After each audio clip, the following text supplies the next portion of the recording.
Hello guys, welcome back in ASC classes for mathematics today. आज 12th class के लिए हम लोग मैथमेटिक्स की बात करेंगे। इसमें एक नया यूनिट शुरू कर रहे हैं हम लोग। यूनिट का नाम है वेक्टर अलजेब्रा। Vector algebra.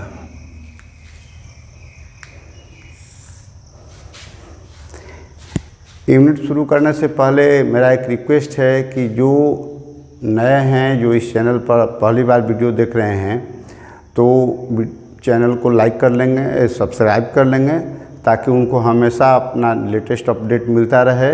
और सब्सक्राइब करने के साथ साथ बेल आइकन को भी प्रेस कर देंगे, ताकि उनको हमेशा न्यू अपडेट मिलते रहें। क्योंकि हम लोग इसमें हर रोज़ या कभी कभी एक दिन का अल्टरनेट पर क्लास 12 के लिए अभी फ़िलहाल केमिस्ट्री और मैथमेटिक्स के लेसन दे रहे हैं इस चैनल के माध्यम से।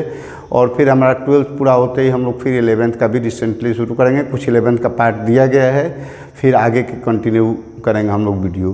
तो आइए हम लोग देखते हैं आज के वीडियो में वेक्टर अलजेब्रा के बारे में।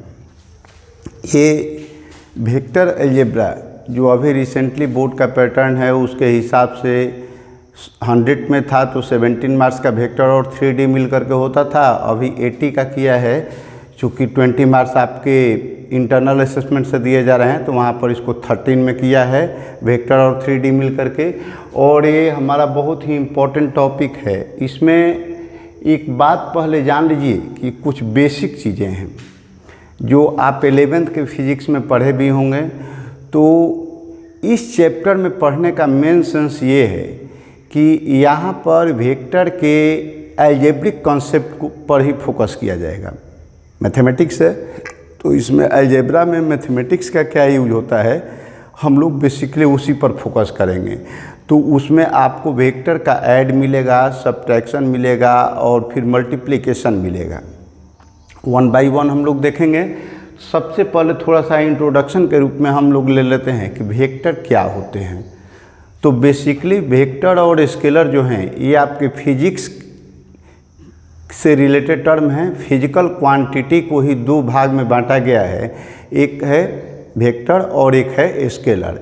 तो वेक्टर क्वांटिटी में हम लोग किसी भी फिजिकल क्वांटिटी को उसके मैग्नीट्यूड के साथ साथ डायरेक्शन के द्वारा भी इंडिकेट करते हैं। यानी ऐसी फिजिकल क्वांटिटी जिसके एग्जैक्ट एक्सप्रेशन के लिए आपको उसके मैग्नीट्यूड के साथ साथ उसके डायरेक्शन की भी ज़रूरत पड़े, डायरेक्शन पर भी डिपेंड करे, तो उसको हम लोग कहते हैं वेक्टर क्वांटिटी। और जो क्वांटिटी केवल मैग्नीट्यूड से ही रिलेटेड होती है, उसको हम लोग कहते हैं स्केलर क्वांटिटी। जैसे टाइम है, लेंथ है, मास है। तो ये तीनों की तीनों क्वांटिटी आपको मैग्नीट्यूड से रिलेटेड होती है, डायरेक्शन पर डिपेंड नहीं करती। लेकिन वही अगर फोर्स की बात करें, एक्सेलरेशन की बात करें, वेलोसिटी की बात करें, तो इसमें मैग्नीट्यूड के साथ साथ उसका एक पार्टिकुलर डायरेक्शन भी आ जाता है। तो जहाँ पर डायरेक्शन इंक्लूड हो जाता है, उन्हीं को हम लोग वेक्टर क्वांटिटीज कहते हैं।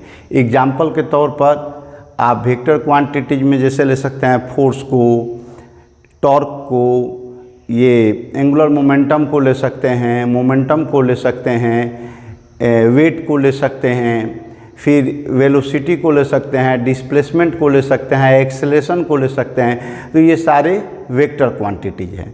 अब इन वेक्टर क्वांटिटीज को रिप्रेजेंट करने का तरीका क्या होता है कि जैसे मान लीजिए कि हमको 5 न्यूटन का फोर्स इंडिकेट करना है, तो ये कैसे करेंगे? तो एक लाइन खींचेंगे, लाइन नहीं बेसिकली वो रे होगा, इसका एक पॉइंट फिक्स होगा ए, और यहाँ पर मान लीजिए कि ये पॉइंट आपका है बी, ये टर्मिनल पॉइंट हुआ, ये इनिशियल पॉइंट, ये टर्मिनल पॉइंट। अब इसमें 5 यूनिट 1 2 3 4 5 यूनिट दे दिए, तो ये 5 न्यूटन को रिप्रेजेंट कर रहा है। अब इसका प्रॉपर डायरेक्शन जब डिस्प्लेसमेंट के हिसाब से लेते हैं, तो जो कंडीशन दिया रहता है उसके हिसाब से आपको लेना पड़ता है। कहीं नॉर्थ साउथ की बात करें तो वहाँ पर आपको ये दिया जा सकता है, तो ये जनरली आप जानते हैं कि मैप में ये नॉर्थ होता है, ये साउथ होता है। ऐसे खींच दिया जाए तो ये ईस्ट होता है, और ये वेस्ट होता है। तो इस तरीके से हम लोग इसका रिप्रेजेंटेशन कर सकते हैं। अब जिस डायरेक्शन में जितना एंगल से लेफ़्ट लेना हो, राइट लेना हो, मान लीजिए कि कह रहा है कि ईस्ट से नॉर्थ की ओर आपको 60 डिग्री पर, तो ईस्ट से ये है नॉर्थ यहाँ हुआ, तो इधर साइड में एंगल बनाएंगे आप 60 डिग्री का, तो ये हो जाएगा। वैसे ही नॉर्थ से ईस्ट की ओर का है तो नॉर्थ को बेस मानते हुए ईस्ट की ओर एंगल बनाएंगे। नॉर्थ से वेस्ट का है तो ऐसे, तो जो एंगल का है जितना पर का है उस साइड में हम रोटेशन दिखा सकते हैं। लेंथ के लिए जो यूनिट लेंगे उसी यूनिट के हिसाब से हम देख लेंगे वो कितना वैल्यू दिया गया है, उस पर डिपेंड करता है मैप का या वेक्टर का यूनिट, तो उसको ले लेते हैं और स्ट्रेट लाइन से हम दिखाते हैं। इनिशियल पॉइंट पर आपका पॉइंट रहेगा और फाइनल या टर्मिनल पॉइंट पर आपका एरो रहेगा। तो इसको अगर हम लोग रिप्रेजेंट करें तो वेक्टर ए बी, ये हो गया आपका 5 न्यूटन। तो पहले एक्सरसाइज में जो क्वेश्चन दिए गए हैं 10.1 में, तो उसमें जैसे आप देख सकते हैं कि इसमें कुछ दिए गए हैं आपको, represent graphically A displacement of 40 kilometre 30 degree east of north. तो यहाँ एक बना दिए, अब इधर 30 डिग्री का एंगल बनाएंगे और कह रहा है कि 40 किलोमीटर, तो 1 सेंटीमीटर को आप 10 किलोमीटर आराम से मान सकते हैं। तो 1 सेंटीमीटर को 10 किलोमीटर मानेंगे तो ये स्केल हो जाएगा आपका 1 cm = 10 किलोमीटर, ये स्केल लिख दिए और इसके बाद रिप्रेजेंट करेंगे ऐसे। तो ये हो गया हमारा ये नॉर्थ, साउथ, वेस्ट, ईस्ट। अब इसमें कह रहा है कि ईस्ट ऑफ नॉर्थ, तो नॉर्थ यहाँ है इसके ईस्ट में यानी ईस्ट डायरेक्शन में, और 30 डिग्री का एंगल, तो यहाँ से हम 30 डिग्री का एंगल बनाते हुए प्रोटेक्टर से एक रिप्रेजेंट कर देंगे ऐसे। तो ये मान लीजिए कि एंगल हो गया आपका 30 डिग्री और इसके बाद इसमें 4 यूनिट, तो जैसे 1 सेंटीमीटर 10 किलोमीटर के बराबर है तो 40 किलोमीटर आपको लेना है तो 4 सेंटीमीटर होगा। तो मान लीजिए कि ये 1 सेंटीमीटर, 2 सेंटीमीटर, 3 सेंटीमीटर और ये 4 सेंटीमीटर का लाइन है, ऐसे इंडिकेट कर दिए तो ये वेक्टर हो गया आपका। अब इसके बाद clarify the following measures as scalar and vector. तो इसमें आप देख सकते हैं, एग्जाम्पल याद है तो भी लिख सकते हैं, या फिर जिसमें डायरेक्शन दिया गया हो तो आप उसको वेक्टर में लिख सकते हैं, जो डायरेक्शन नहीं दिया गया हो उसको स्केलर में कर सकते हैं। जैसे 10 kg, तो 10 kg क्या है, kg आपको मेजर किया जाता है मास, और मास आप जानते हैं कि स्केलर क्वांटिटी है। तो ये स्केलर हो गया 2 मीटर नॉर्थ वेस्ट, तो केवल 2 मीटर रहता तो डिस्टेंस होता चाहे लेंथ होता, लेकिन 2 मीटर नॉर्थ वेस्ट दे दिया, डायरेक्शन दे दिया गया, तो वहाँ पर वेक्टर हो गया 40 डिग्री। तो एंगल जो होता है तो एंगल आपका वेक्टर नहीं होता है, स्केलर होता है। फिर 40 वाट पावर है, तो पावर भी आपका स्केलर हो जाता है। तो ऐसे ही आपका चार्ज है कूलम में दिया गया है, तो ये हो जाता है आपका स्केलर, और 20 मीटर पर सेकंड स्क्वायर एक्सेलरेशन है तो ये आपका हो जाता है वेक्टर। इसी तरीके से clarify the following as scalar and vector quantity, तो डायरेक्ट वेक्टर स्केलर का नाम दिया है और आपको बताना है कि इसमें कौन क्या है, याद रहेगा एग्जाम्पल, उसके आधार पर बना लेंगे। इसके बाद कुछ और वेक्टर के टर्म्स हैं, उन टर्म्स को हम लोग देखते हैं कि उसमें कौन कौन से विशेष टाइप के टर्म आते हैं। अब देखिए कुछ विशेष टर्म जो वेक्टर में यूज किया जाता है, टाइप्स ऑफ वेक्टर, तो इसमें एक आता है जीरो वेक्टर। जीरो वेक्टर, तो इसका मतलब क्या हुआ, एक ऐसा वेक्टर हुआ, तो ऐसा वेक्टर जिसका मैग्नीट्यूड 0 हो, तो इसको हम लोग लिख सकते हैं कि a vector with magnitude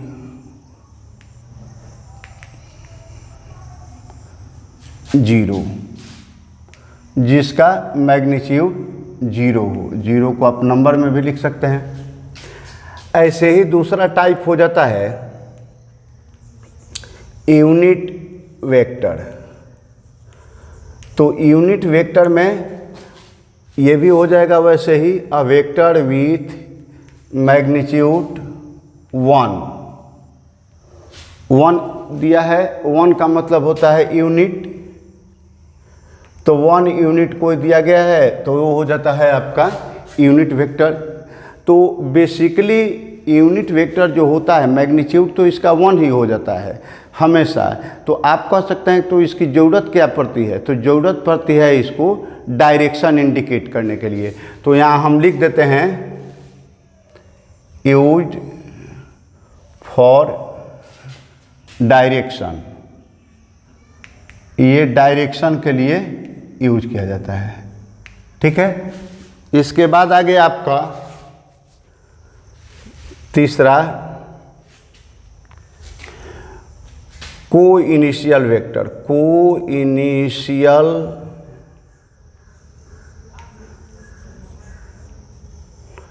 vector, तो नाम से ही स्पष्ट है कि को मीन्स सेम, इनिशियल मतलब स्टार्टिंग पॉइंट। तो एक से ज़्यादा वेक्टर हों और उनका स्टार्टिंग पॉइंट सेम हो, इनिशियल पॉइंट सेम हो, तो वैसे वेक्टर्स को हम लोग कहेंगे को इनिशियल वेक्टर्स। तो 2 और मोर वेक्टर्स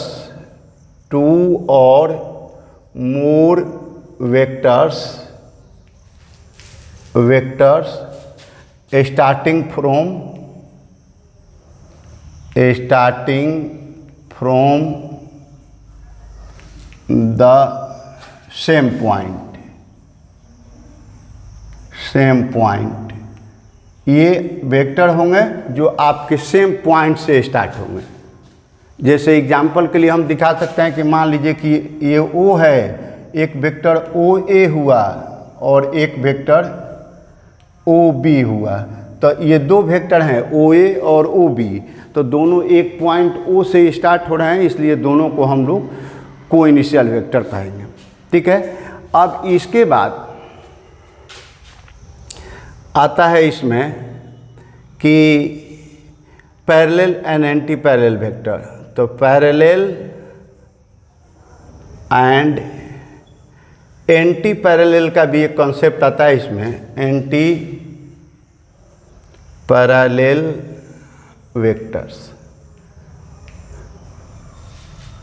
तो इसमें क्या होगा, पैरेलल वेक्टर को कौन होगा, तो एक लाइन के अलोंग हो, कोलिनियर वेक्टर भी बोलते हैं। तो जब दो वेक्टर एक ही लाइन के अलोंग हो तो उनको हम लोग कोलिनियर वेक्टर बोलेंगे।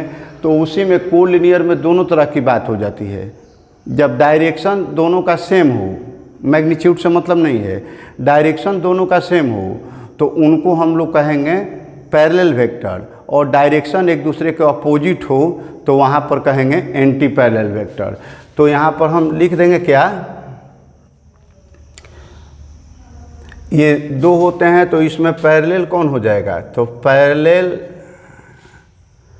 वेक्टर मीन्स क्या हुआ, तो कोलिनियर वेक्टर्स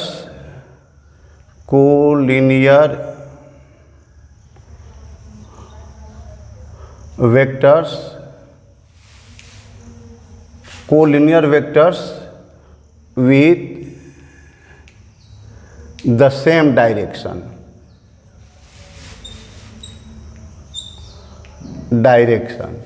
और इनके लिए थीटा का वैल्यू कितना होगा, थीटा इक्वल्स टू 0 डिग्री, ये हमेशा याद रखिएगा।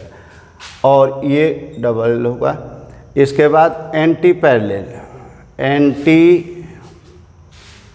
पैरेलल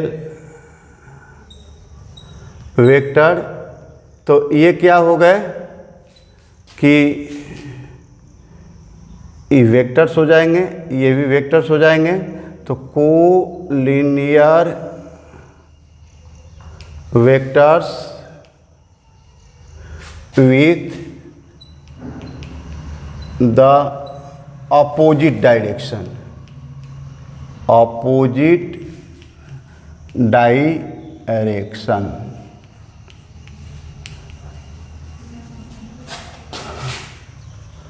थीटा यहाँ पर हो जाएगा 180 डिग्री। ठीक है, तो पहले अच्छा कोलिनियर किसको बोलेंगे, collinear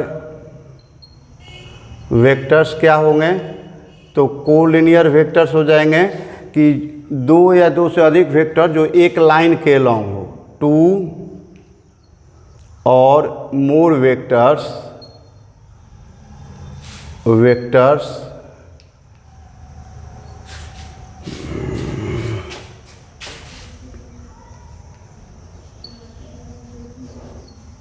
parallel to a line. Straight line लिख सकते हैं आप, स्ट्रेट लाइन।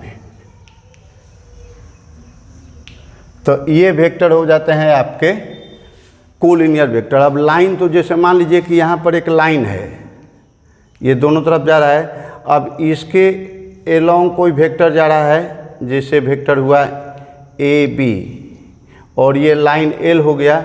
उसी तरीके से इसी लाइन के पैरेलल एक वेक्टर गया सी डी इधर लिख दिए, ठीक है। तो फिर एक ऐसा वेक्टर लिए जो ई एफ है, ये आपका ई हो गया, इधर एफ हो गया। तो ये तीनों वेक्टर आपस में कोलिनियर वेक्टर कहे जाएंगे, A B C D and E F. तो हम लिखेंगे क्या इनको कि vector A B, vector B C, vector C D and vector E F are collinear. ये कोलिनियर वेक्टर हो जाएंगे।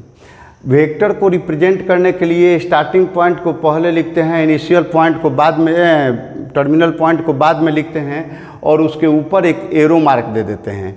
आप एनसीईआरटी बुक में देखिएगा तो कहीं कहीं वेक्टर का चिन्ह दिया होगा, और कहीं फिजिक्स वगैरह में ज़्यादातर देखने को मिलता है कि वहाँ पर ये वेक्टर का चिन्ह नहीं दे करके उस लेटर को ही डीप प्रिंट में दे देता है। तो अगर आपका कहीं डीप प्रिंट में लेटर है फिजिक्स के बुक में, तो मोस्ट प्रोबेबली वो समझ लीजिए कि वो वेक्टर को रिप्रेजेंट कर रहा है, ठीक है।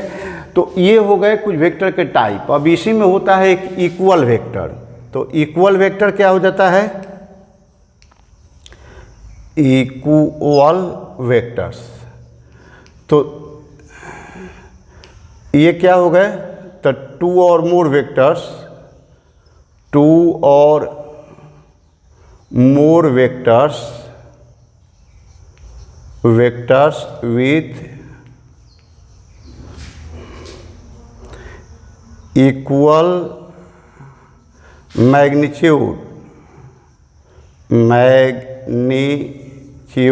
एंड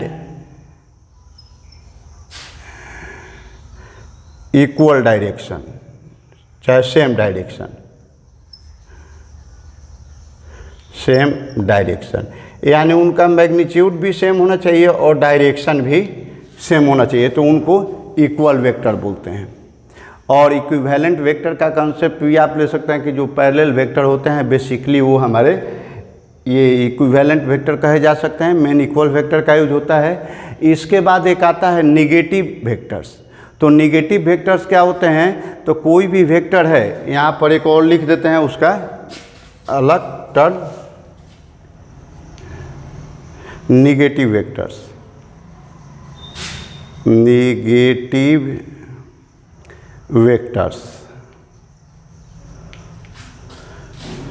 तो a vector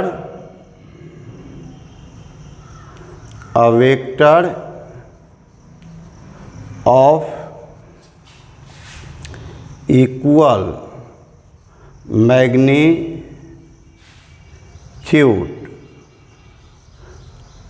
and opposite direction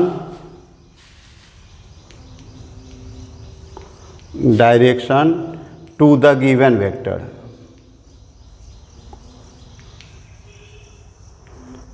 ये गिवन वेक्टर के इक्वल होगा लेकिन डायरेक्शन में अपोजिट होगा तो उसको हम लोग निगेटिव वेक्टर्स कहेंगे। तो आप वीडियो को पॉज करके ये कुछ टर्म्स हैं आपको मैक्सिमम याद होंगे, अगर नहीं याद है तो आप उसको नोट डाउन कर सकते हैं रिवीजन के लिए।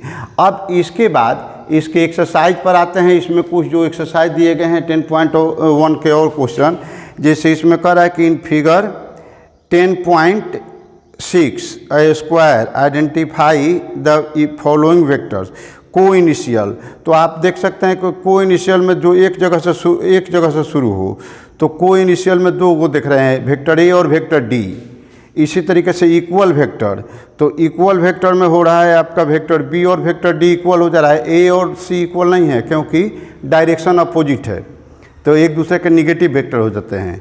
और फिर कह रहा है कि कोलिनियर बट नॉट इक्वल, तो कोलिनियर बट नॉट इक्वल में ए और सी हो गए। तो इसके बाद है कि answer the following as true और फॉल्स। तो ट्रू फॉल्स आप बता सकते हैं वेक्टर के जो रूल्स बताए गए हैं इसके आधार पर।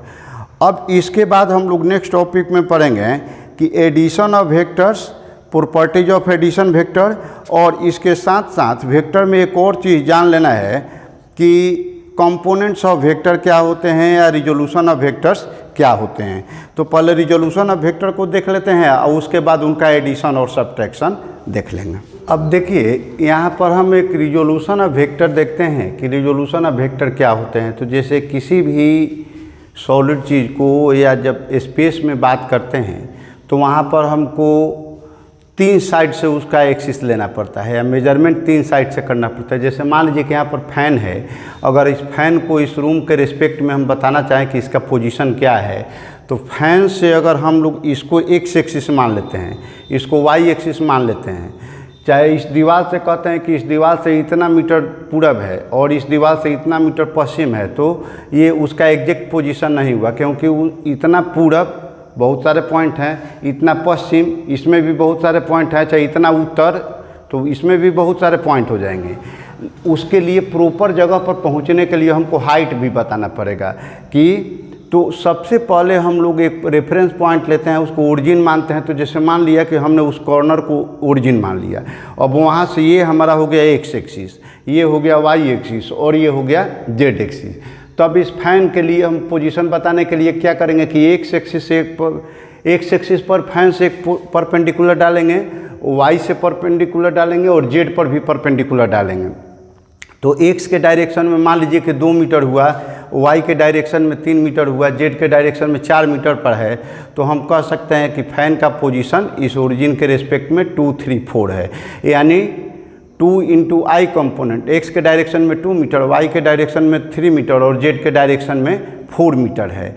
तो अब जैसा कि हम लोग पहले बात किए थे कि यूनिट वेक्टर और यूनिट वेक्टर डायरेक्शन बताता है, मैग्नीट्यूड तो हमेशा 1 होता है, तो हमको जनरली पैटर्न के अनुसार एक्स कंपोनेंट जो होते हैं उसके यूनिट वेक्टर को आई कैप से डिनोट करते हैं, यानी i equals to unit vector in the direction of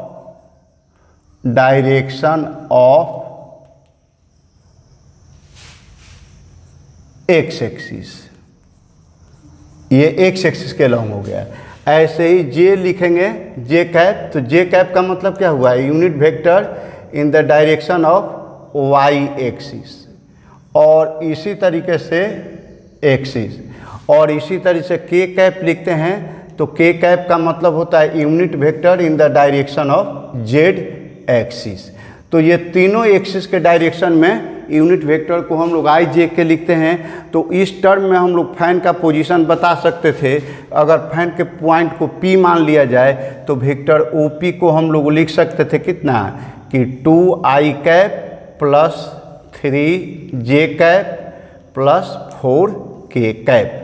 तो किसी वेक्टर को जब हम आई जे के फॉर्म में लिखते हैं तो वही उसका रिजल्ट फॉर्म हो जाता है। और रिजल्ट फॉर्म का मतलब आई जे के कैसे लेंगे, तो जो वेक्टर है उसके लास्ट पॉइंट से हम एक्स पर, वाई पर और जेड एक्सिस पर परपेंडिकुलर डालते हैं। इसी को डायग्रामेटिकली यहाँ दिखाया गया कि जैसे मान लीजिए कि पी कोई पॉइंट है जिसका कोऑर्डिनेट दिया है एक्स वाई जेड, तो आप इसको दिखा सकते हैं कि यहाँ से एक परपेंडिकुलर डाल दिए हम परपेंडिकुलर सरफेस एक्स एक्सिस पर। तो ये जो हमारा हो गया ओरिजिन से एक्स के डायरेक्शन में, इसको हम लोग लिख सकते हैं एक्स आई कैप। तो इस वेक्टर के लिए ओपी वेक्टर का, अब यहाँ पर वेक्टर ओपी लिखेंगे तो ओपी का वैल्यू एक्स के डायरेक्शन में एक्स आई कैप हुआ। अच्छा, ऐसे ही वाई के डायरेक्शन में यहाँ से परपेंडिकुलर डाल रहे हैं तो यहाँ आ रहा है, यानी ओ ये जो हुआ आपका यहाँ से यहाँ तक ओ एस, तो ये हो गया Y J cap, Y J cap हो गया। तो हम लिख देंगे कि प्लस वाई जे कैप और प्लस फिर जेड के डायरेक्शन में चले तो ये हो गया हमारा जेड और यूनिट वेक्टर के कैप, तो ये हो गया हमारा जेड के कैप। तो इस तरीके से हम कहते हैं कि ये जो वेक्टर ओपी है ये आपको 3 कंपोनेंट एक्स वाई जेड में तोड़ दिया गया, चाहे एक्स एक्सिस के लॉन्ग, वाई एक्सिस के लॉन्ग और जेड एक्सिस के लॉन्ग तोड़ दिया गया। तो इसमें अब पूछा जाएगा कि इसका वेक्टर कंपोनेंट कौन कौन हुए। तो वेक्टर कंपोनेंट्स कौन कौन हुए, कंपोनेंट्स, तो वेक्टर कंपोनेंट्स हो जाएंगे x I cap, Y J cap और जेड के कैप, ये आपके वेक्टर कंपोनेंट हो गए। स्केलर कंपोनेंट इसी का पूछा जा सकता है, तो स्केलर कंपोनेंट्स कौन कौन हुए, स्केलर कंपोनेंट्स तो ये हो जाएगा हमारा एक्स वाई और जेड, ये तीनों आपके स्केलर कंपोनेंट हो गए। और इस टाइप का जो डिज़ाइन बनता है इसको हम लोग पैरेललो पाइप डिज़ाइन भी कहते हैं। तो अब ये वेक्टर को रिजॉल्व करने का तरीका हुआ। तो इस माध्यम से हम लोग जाने कि किसी भी वेक्टर को हम आई जे के कंपोनेंट के रूप में लिख सकते हैं। अब इसके बाद बात आती है कि अलजेब्रा की। तो अलजेब्रा में एडिशन से शुरुआत होती है, 2 वेक्टर का ऐड कैसे करेंगे, 2 वेक्टर का सब्ट्रैक्ट कैसे करेंगे। तो देखिए फिगर के हिसाब से मान लीजिए कि वेक्टर ए आपको दिया गया है ऐसे और एक वेक्टर बी दिया गया है ऐसे। अगर पूछा जाए आपसे कि वेक्टर ए प्लस बी को डायग्रामेटिकली दिखाइए तो क्या करते हैं, वेक्टर ए प्लस बी का रिप्रेजेंटेशन कैसे होगा। तो देखिए सबसे पहले हम वेक्टर ए को ड्रॉ कर लिए, जितना वेक्टर लेंथ और जिस डायरेक्शन में दिया है उतना हो गया, तो ये वेक्टर ए हो गया। अब इसके हेड पर से, ये एरो मार्क वाला पॉइंट हेड बोलते हैं और पॉइंट वाले को टेल बोलते हैं। तो ऐड के चिन्ह के पहले जो वेक्टर दिया है उस वेक्टर को पहले ड्रॉ करेंगे या उसके हेड पर दूसरे वाले का टेल रखेंगे। तो दूसरा वेक्टर हमारा बी है तो इसको ड्रॉ करेंगे, फिर वैसे ही उसके इक्वल वेक्टर ड्रॉ करना है। ये हो गया हमारा, ये हो गया वेक्टर बी। उसको ड्रॉ कहाँ से किए, इस तरह से ड्रॉ करना है कि पहले वाले के हेड पर दूसरे वाले का टेल पड़े। और इसके बाद और भी वेक्टर को ऐड करना है तो फिर इसके हेड पर दूसरे का टेल ऐड करते, जैसे ही ऐड करते करते और लास्ट वाला जो हेड बचेगा और उसको फर्स्ट वाले टेल से मिला देंगे डायरेक्ट, तो जो वेक्टर आएगा वही दोनों का ऐड होगा। तो जैसे यहाँ से हमने इसको मिला दिया तो ये वेक्टर जो आएगा वो क्या कहलाएगा, ये जो वेक्टर है आपका ए प्लस बी कहलाएगा। ठीक है, अगर हम इस वेक्टर को ए लिए, इसको बी लिए और इसको हम लोग आर मान लेते हैं, वेक्टर आर रिजल्टेंट वेक्टर के लिए भी बोलते हैं, तो ये वेक्टर आर हो गया, तो ये वेक्टर ए प्लस बी हो गया। और इस तरीके से हम लोग लिख सकते हैं कि vector R equals to vector A plus vector B, ये है। अब इसी में कहा जाए तो ये जो वेक्टर को सम करने का रूल है, ये इसमें एक ट्रायंगल फॉर्म हो रहा है, तो इसको वेक्टर सम का ट्रायंगुलर रूल कहते हैं, चाहे triangle rule of vector sum, ये हो गया। और इसी में अगर हम लोग जैसे इस वेक्टर को पैरेललोग्राम रूप में भी देख सकते हैं, जैसे यहाँ से वेक्टर ए हम ड्रॉ कर लिए और एक वेक्टर यहाँ से ले लिए स्टार्टिंग पॉइंट से, तो इनका सम क्या होगा, तो दोनों को पैरेललोग्राम बनाएंगे, माने इस वेक्टर के पैरेलल वेक्टर यहाँ से भी हम एक ड्रॉ करेंगे, ठीक है, और इसके पैरेलल भी यहाँ से ड्रॉ करेंगे। ये वेक्टर इसके पैरेलल ये हुआ, इसके पैरेलल ये हुआ, ये बी है तो ये भी बी हो गया। और इसके बाद जो लास्ट दोनों का, इसका और इसका मिल, जहाँ पर पैरेललोग्राम हो रहा है उसको ऐसे मिला देंगे तो ये जो वेक्टर आएगा ये वेक्टर हो जाएगा R equals to vector A plus vector B. तो बात वही है, इसको पैरेललोग्राम के द्वारा दिखा रहे हैं तो इसको हम लोग कहते हैं पैरेललोग्राम रूल, और इसको ट्रायंगल के माध्यम से दिखा रहे हैं तो इसको कहते हैं ट्रायंगल रूल। और बेसिकली ये दोनों एक ही चीज़ है। इसमें एक चीज़ और देखिएगा कि जैसे वेक्टर ए प्लस बी लिए तो यही वेक्टर हुआ, अब vector B plus vector A लेंगे, चूँकि यही वेक्टर ए है तो इसका भी वैल्यू वही आएगा। तो हम लोग कह सकते हैं कि vector A plus vector B equals to vector B plus vector A होता है, यानी कम्यूटेटिव लॉ ऑफ एडिशन लागू होता है वेक्टर के केस में। अब है कि वेक्टर को सब्ट्रैक्ट कैसे किया जाए, एक वेक्टर से दूसरे को सब्ट्रैक्ट कैसे करें। तो सब्ट्रैक्ट करने के लिए रूल हमारे पास क्या होता है कि जो वेक्टर दिया गया है उसका निगेटिव वेक्टर ले लेते हैं। तो जैसे देखिए कि वो निगेटिव हम कैसे करते हैं, सब्ट्रैक्ट कैसे करते हैं। अब देखिए वेक्टर ए माइनस बी कैसे करेंगे, vector A minus vector B. तो इसका मतलब होता है कि vector A plus minus vector B, यानी ए में बी के निगेटिव वेक्टर को ऐड करना है। और आप जानते हैं निगेटिव वेक्टर का मतलब कि डायरेक्शन उलट देना है। तो जैसे ये हुआ हमारा वेक्टर ए और वेक्टर बी तो इधर जा रहा था आपका, लेकिन हम लोग क्या लिए निगेटिव वेक्टर, तो निगेटिव इधर हो गया, यहीं से शुरू करेंगे और इस डायरेक्शन में, तो ये हो गया हमारा माइनस वेक्टर बी। अब माइनस वेक्टर बी को ऐड करना है, माने फर्स्ट पॉइंट और लास्ट पॉइंट को मिला देना है। तो ये जो डायग्राम हुआ ये हमारा देगा vector A plus minus vector B को बताया, यानी इसको हम लोग लिख सकते हैं कि vector A minus vector B. तो इस तरीके से डायग्राम में हम क्या देख रहे हैं कि पहले वेक्टर में से दूसरे को माइनस करना है, तो पहले के हेड पर से दूसरे वेक्टर के अपोजिट डायरेक्शन में, यानी उसके निगेटिव वेक्टर को ड्रॉ करके हम जोड़ देंगे। अब इसमें एक चीज़ ध्यान रखिएगा कि कोई ज़रूरी नहीं है कि दो वेक्टर का मैग्नीट्यूड हमेशा दोनों के सम से कम ही होगा, क्योंकि बहुत बार ऐसा हो जाता है कि सम कम हो जाएगा और उसका ऐड ज़्यादा हो जाएगा। जैसे आप उसको देख सकते हैं कि मान लीजिए कि कोई वेक्टर दिया हो ए ऐसे, ठीक है, और एक दूसरा वेक्टर दिया हो ऐसे, ये वेक्टर हो गया आपका, ऐसे दिया हो, ये हो गया वेक्टर बी। तो अब इसको जोड़ेंगे तो क्या होगा, वेक्टर ए ऐसे जाएगा, यहाँ देख सकते हैं कि वेक्टर ए जा रहा है, वेक्टर ए हुआ, और वेक्टर बी यहाँ से ड्रॉ करेंगे इस डायरेक्शन में, तो ये हो गया हमारा वेक्टर बी। अब इसको मिला देंगे तो ये क्या हो जाएगा, ये वाला हो जाएगा हमारा vector A plus vector B हुआ।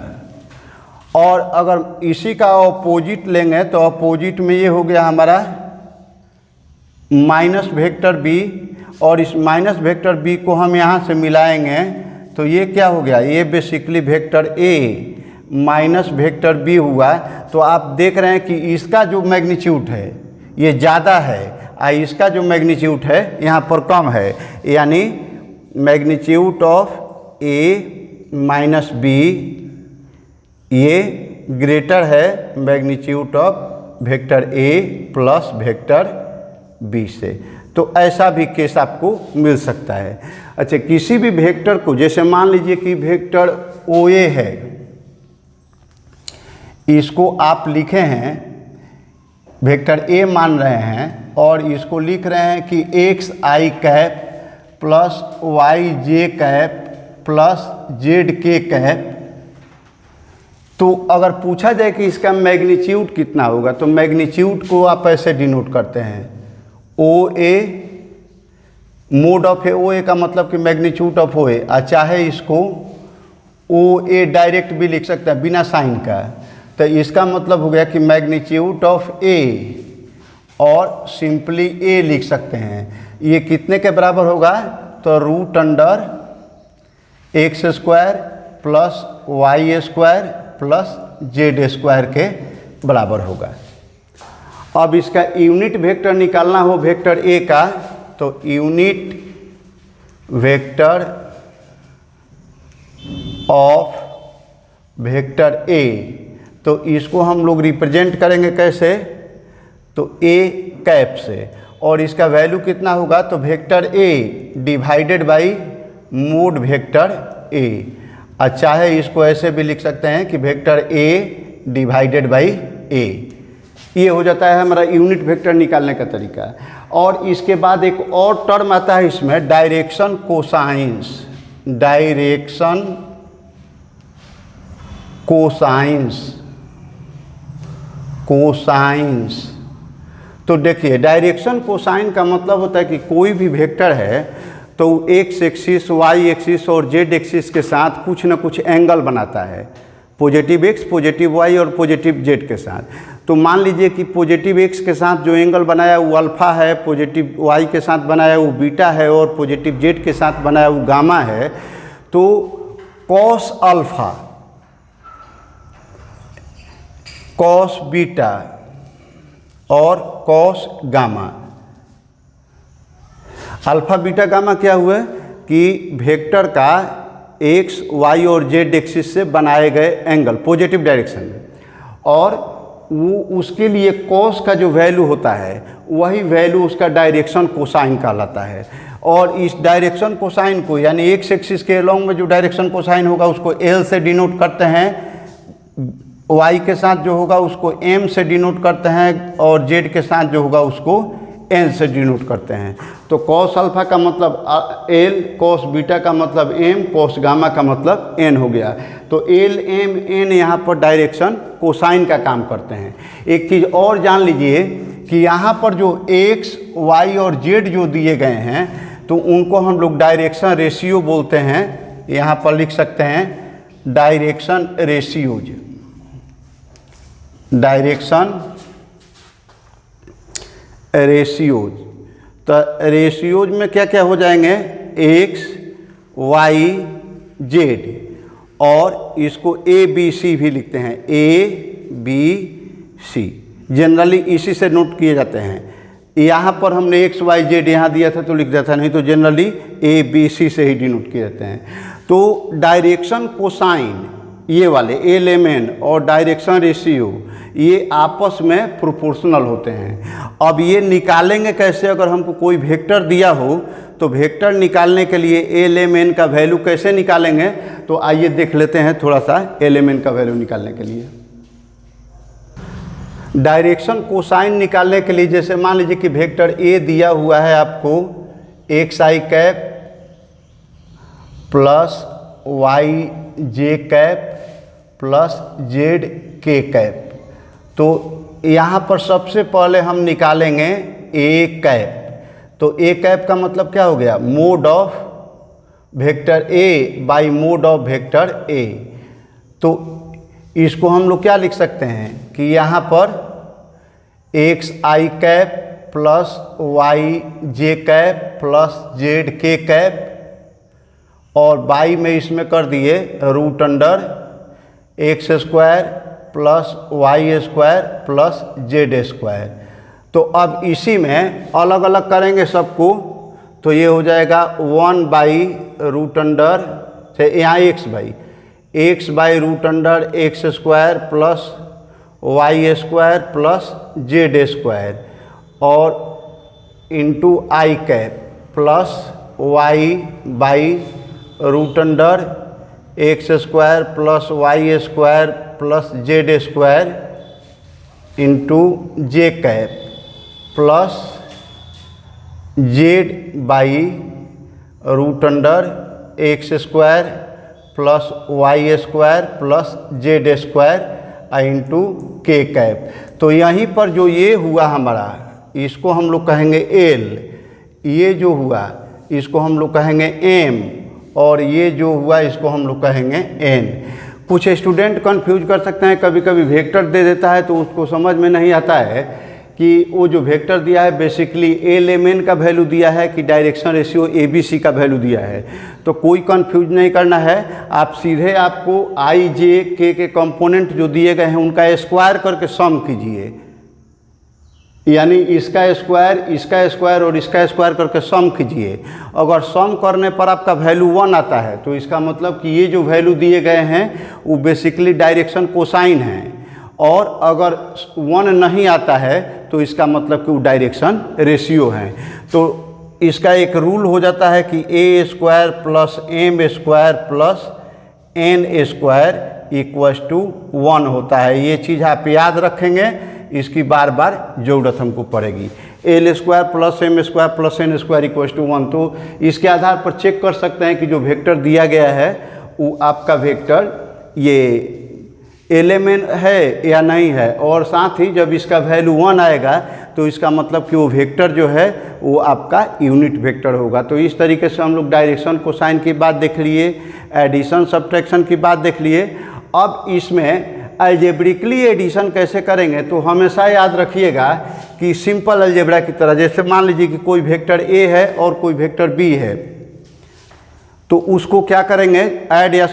अब देखिए मान लीजिए कि vector A equals to x1 i cap plus y1 j cap plus z1 k cap and B vector B equals to x2 i cap plus y2 j cap और z2 k cap है।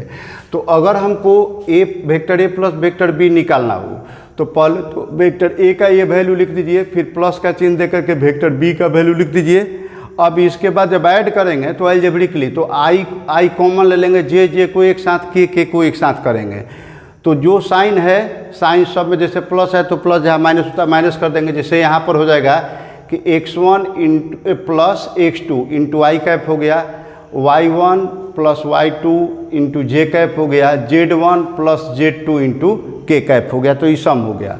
वैसे ही अगर minus करना है तो पहले vector A को लिख दिए, उसके बाद माइनस का चिन्ह देकर के दूसरे ब्रैकेट में वेक्टर बी को लिख दिए। अब माइनस करना है तो आई वाले कंपोनेंट में से आई को, जे वाले में से जे को और के वाले में से के को माइनस करना है।